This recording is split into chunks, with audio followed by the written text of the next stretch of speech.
El fin no fue el comienzo. No sabía cuántos días llevaba despierto. La noción del tiempo había empezado a disolverse como la carne en los cadáveres abandonados.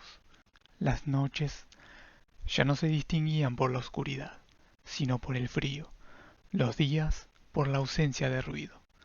A veces un cuervo rompía el silencio, a veces ni eso. Caminaba, porque si quedaba quieto pensaba, y pensar dolía.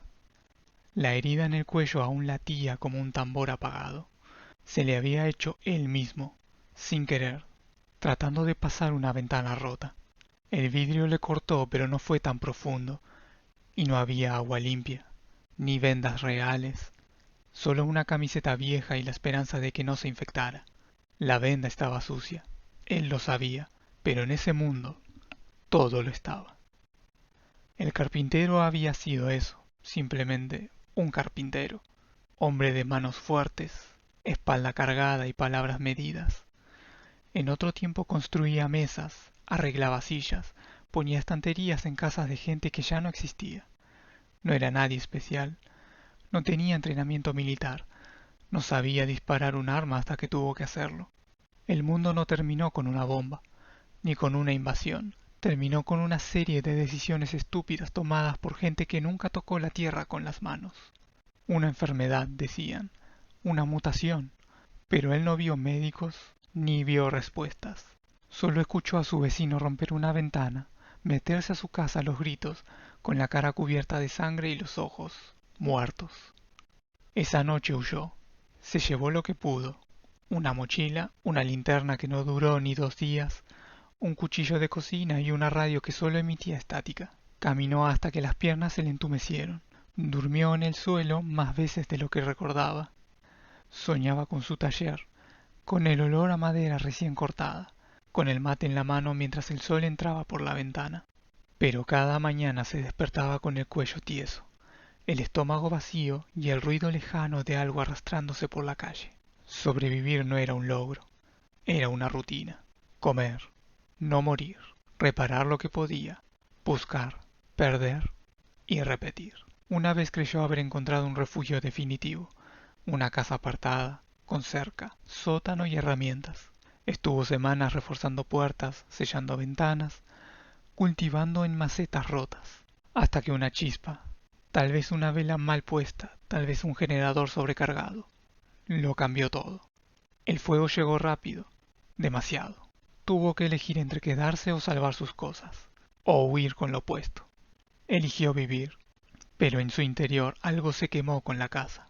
Ahora caminaba por una ciudad que no conocía. Los carteles estaban oxidados, las puertas abiertas o forzadas. No buscaba nada en particular, solo algo que justificara otro día más. Alguna señal de que aún había propósito. Porque el hombre que avanzaba bajo la lluvia no era un sobreviviente por coraje. Era uno por descarte. Ya no quedaba nadie más. Y sin embargo, todavía respiraba. Todavía caminaba. Pero el invierno no había llegado. Y lo peor ya lo sabía. Lo peor aún no había comenzado. Antes de todo esto, sus días eran simples. Se levantaba con el amanecer, como si su cuerpo respondiera más al sol que al reloj. Tomaba mate en silencio, escuchando el canto de los zorzales desde la ventana de su cocina. La radio hablaba bajito, noticias de rutina, inflación, fútbol, algún accidente en la ruta. Su mundo cabía en un taller de madera, en las herramientas bien colgadas, en el olor a acerrín flotando en el aire. Trabajaba solo. Le gustaba así. La soledad no era un castigo, era su forma de mantener el orden. Las manos curtidas por años de trabajo, los nudillos gastados, las uñas siempre negras de tierra o aceite. Un hombre que construía cosas para otros y que nunca pidió nada para sí. Cuando el caos empezó ni siquiera se dio cuenta. Primero fue una noticia al pasar, de un brote en un hospital. Después rumores de toques de queda en otras provincias. Luego el teléfono dejó de sonar. Los clientes cancelaban, las calles se vaciaron y un día su vecino, ese al que saludaba con un gesto de cabeza y al que nunca le supo el nombre, empezó a gritar a la noche. 3 días después, el silencio volvió, pero ya no era el mismo. La tele mostró imágenes, después solo la barra de colores y luego nada. Fue a su taller como cada día. Cortó madera como si aún tuviera encargos pendientes. Se convencía de que si mantenía la rutina el mundo volvería a acomodarse, pero el mundo no tenía la intención de volver. Cuando la electricidad se fue, se llevó más que la luz. Se llevó el último hilo que lo ataba a él antes, a la vida normal. La primera vez que vio a uno de ellos, los caminantes, los deformados, esos cuerpos vacíos que una vez fueron personas, fue en la ruta. Estaba buscando combustible. Vio una camioneta volcada y pensó que podía usar algo. Se acercó y lo escuchó. El sonido no era un gruñido, era como si el cuerpo hablara desde la garganta rota, como si cada paso doliera más al aire que a la carne. No sabía qué hacer, no tenía armas, no tenía planes. Corrió, volvió a su casa y se encerró. Y entonces hizo lo único que sabía hacer: construir. Tablón tras tablón, cerró puertas y ventanas, reforzó la entrada con una estantería y clavos oxidados, convirtió el sótano en almacén, guardó agua de lluvia, preparó conservas y cada noche se sentaba en la oscuridad, con el cuchillo en la mano, esperando que no vinieran. Durante un tiempo funcionó, durante un tiempo creyó que podría sobrevivir solo con madera, clavos y silencio. Pero la muerte siempre encuentra grietas, y cuando lo hizo, entró por la puerta principal. Todo comenzó con un ruido, ni gritos ni golpes, solo un ruido seco, como si algo hubiese cedido, como si el mundo avisara en voz baja que el tiempo de tregua se había acabado. La puerta trasera estaba entreabierta. Nunca supo si fue el viento, si él olvidó cerrarla o si algo o alguien la había abierto. No tenía sentido preguntarse. En ese nuevo mundo las preguntas no servían de nada. Solo importaba lo que se hacía. Habían entrado. Eran tres. Uno de ellos, una mujer con un uniforme de enfermera, tenía la bata desgarrada y una mordida podrida en la mejilla. El otro parecía un adolescente, aún con la mochila al hombro. Y el último, quizás policía, aunque ya no quedaba nada que lo diferenciara de los demás. Todos eran lo mismo ahora: hambre con piernas. El carpintero no tuvo tiempo de pensar. Agarró lo primero que encontró: un martillo. No había usado ese martillo para eso. No lo había sostenido como un arma. Pero lo hizo. Lo hizo porque la muerte estaba dentro de su casa. Fue rápido, instintivo, violento. Cuando todo terminó, tenía sangre en la ropa, en la cara, bajo las uñas. Estaba vivo, pero una parte de él había muerto junto con ellos. Y lo peor no era la culpa, lo peor era saber que ya no le temblaban las manos. Ese fue el día en que dejó de ser solo un carpintero. Enterró los cuerpos en el fondo, como si eso sirviera de algo. No había cura, no había rescate, solo quedaba él, y una pregunta que le daba vueltas en la cabeza: ¿cuánto más iba a durar? El invierno llegó como un castigo, no como en otros años, con su nostalgia amable y olor a leña. No, este invierno fue un muro, un cuchillo frío que entraba por cada grieta. La leña se acababa rápido, el fuego duraba poco, y las noches se hicieron interminables. Cada paso fuera de la casa era una decisión entre el hambre o el riesgo. Aprendió a moverse como un ladrón. Revisaba casas vacías, entraba por ventanas rotas. Tomaba lo que podía: latas, sogas, cuchillos, guantes, cualquier cosa que pudiera darle un día más. Y cada regreso era una pequeña victoria, pero también una carga, porque cada vez que volvía, volvía más solo. Vio cuerpos congelados en las esquinas, vio perros flacos alimentándose de restos, vio más caminantes que humanos. Ya no se sorprendía, solo observaba, solo contaba los días. Pero no se rindió. No porque fuera valiente ni fuerte, se mantuvo vivo porque sabía hacer cosas, sabía construir, improvisar, resistir. Y porque había algo más fuerte que el miedo: la costumbre. Sobrevivir se volvió su nueva rutina, como clavar una tabla, como lijar una silla, un acto metódico, un acto humano. Hasta que un día, Mientras calentaba sus manos junto a una vela casi consumida, lo supo. El invierno no era el final. El invierno era solo la mitad del camino. El silencio se había vuelto una compañía constante. Ya no asustaba, ya no se sentía como un vacío, sino como un refugio, porque el ruido, en este nuevo mundo, siempre significaba peligro. Pero el silencio también tenía sus trampas. Una mañana, después de una noche particularmente fría, el carpintero decidió revisar el ala este del vecindario. Era una zona que evitaba. Demasiadas casas alineadas, demasiadas ventanas rotas, lugares donde los ecos podían traicionar. Pero algo le decía que tenía que ir, que había algo ahí. No era intuición, era necesidad. Encontró una casa baja, semioculta por los árboles. La puerta estaba cerrada con llave, algo raro. Rompió una de las ventanas con un trapo envuelto en la mano para no cortarse. El aire adentro olía a encierro, humedad y memoria. Al entrar, algo lo detuvo. Fotos, decenas de ellas, pegadas en la pared, colgadas de sogas con broches, una familia, hijos, madre, padre, vacaciones, una torta de cumpleaños, la risa detenida para siempre en papel fotográfico.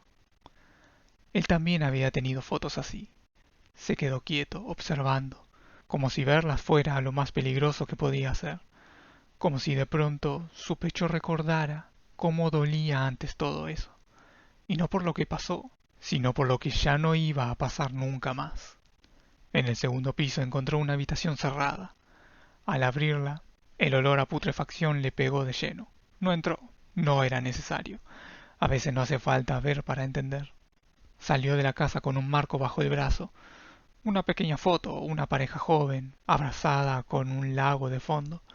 ¿Por qué la tomó? No lo supo. Tal vez porque era lo más humano que había visto en semanas.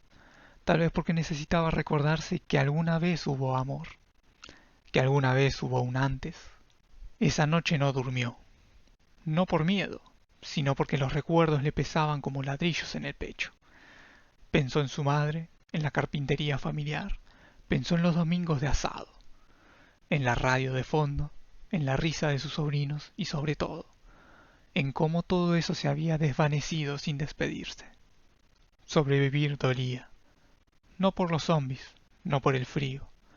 Dolía porque cada día lo alejaba más del mundo que conocía. Y sin embargo, algo en él seguía aferrado, como una astilla clavada en el alma que no se podía quitar. Un impulso tonto, necio, terco. Uno que decía, aguanta un día más. Solo eso, un día más. Porque quizás, solo quizás, había otros como él. Y si él caía, quizá nadie quedaría para encontrarlos. No era esperanza, era instinto.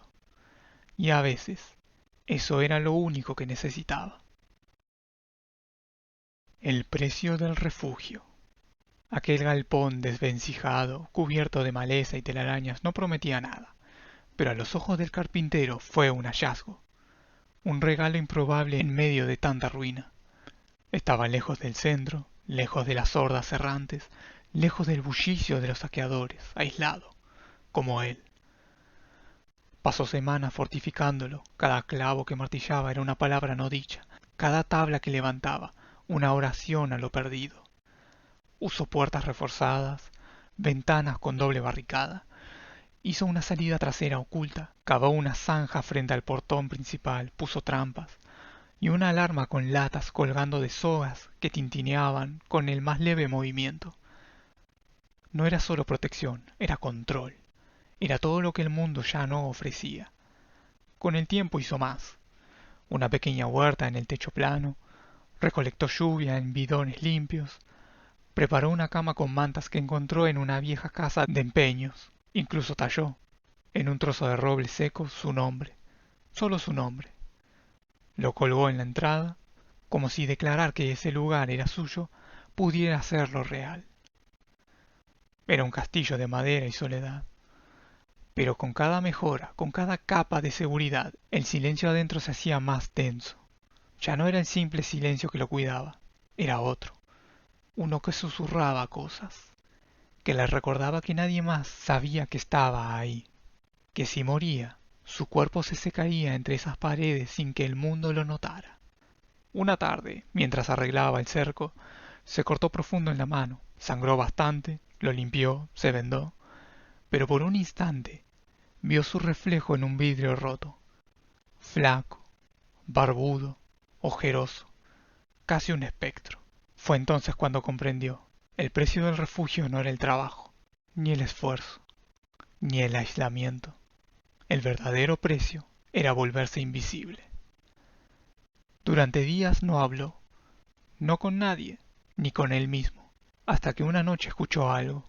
No eran zombis, tampoco era viento, eran pasos, humanas, medidas, contenidas. Esperó con el hacha en la mano, tras la puerta. Los pasos se detuvieron. Silencio. Y entonces, nada. No tocaron, no insistieron, solo se fueron. No supo si era alguien como él o algo peor, pero esa noche no pudo dormir. No por miedo, sino por la pregunta: ¿quién más sobrevive? ¿Y qué lo está convirtiendo en lo que es? Y fue entonces cuando lo sintió. El refugio lo protegía del mundo, sí, pero también lo alejaba de su humanidad. Lo estaba endureciendo de formas que no entendía, y aunque estaba vivo, ya no sabía exactamente qué parte suya era la que sobrevivía. El invierno no llegó de golpe, no, llegó como el olvido, despacio, cruel, silencioso.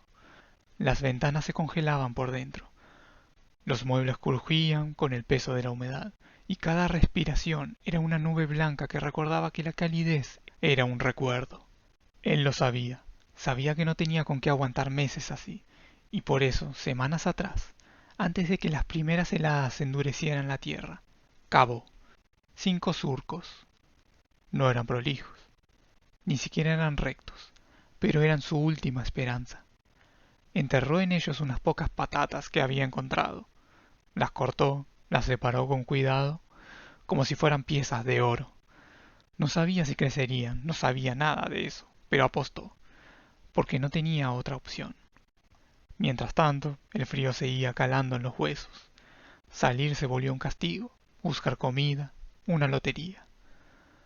Las estanterías estaban vacías, los barrios saqueados y los muertos cada vez más duros, más callados, más pacientes.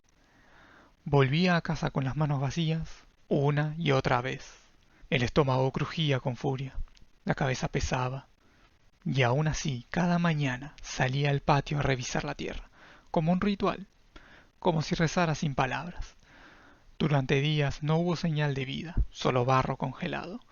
Cada vez que volvía con las manos cortadas por el viento se decía a sí mismo: un día más, solo un día más. Hasta que un día algo cambió. Fue mínimo. Un brote verde, apenas asomando, tan frágil que parecía un error, pero no lo era. Los surcos comenzaron a despertar, lento, muy lento, pero cada hoja era una promesa. Pasaron semanas, el hambre se volvió delirio. Empezó a tener sueños con comida, con el sonido de una olla hirviendo, con el olor a pan recién hecho. Y cuando por fin la tierra cedió, cuando hundió las manos para cosechar la primera, sintió algo que no sabía que aún podía sentir: felicidad. Una patata, luego otra, al final más de 20, y semillas, muchas más. Se sentó en el suelo, cubierto de barro, solo, pero con una sonrisa sucia en la cara. Esa noche cocinó con las brasas que le quedaban, comió en silencio, saboreando cada mordisco como si fuera un banquete de otro mundo. No era solo comida, era victoria. Y mientras masticaba despacio, con los ojos clavados en el fuego, entendió algo. El invierno no era el final, el invierno era la prueba. Y él todavía estaba ahí. Las papas lo mantuvieron vivo, nada más. No cambiaron el mundo, no trajeron la primavera, no curaron la soledad, pero eran comida, calor en el estómago, una tregua. El carpintero las comía despacio, casi con culpa, como si ese bocado caliente fuera un lujo que no merecía, como si el sabor, tan simple, tan terrestre, lo hiciera recordar lo que ya no estaba. Pero sobrevivía, día tras día, con menos fuerza, sí, con el cuerpo agotado, sí, pero con algo que volvía a aparecer, débil, escondido, casi imperceptible. Voluntad. No esperanza, no futuro. Voluntad. La misma que lo hacía salir al patio a revisar la tierra congelada, a cuidar esos brotes como si fueran hijos, a clavar maderas que nadie más vería, a quedarse quieto en la noche, cuchillo en mano, sin dormirse del todo. Una papa no salva, pero una papa caliente en pleno invierno te recuerda por qué quieres seguir.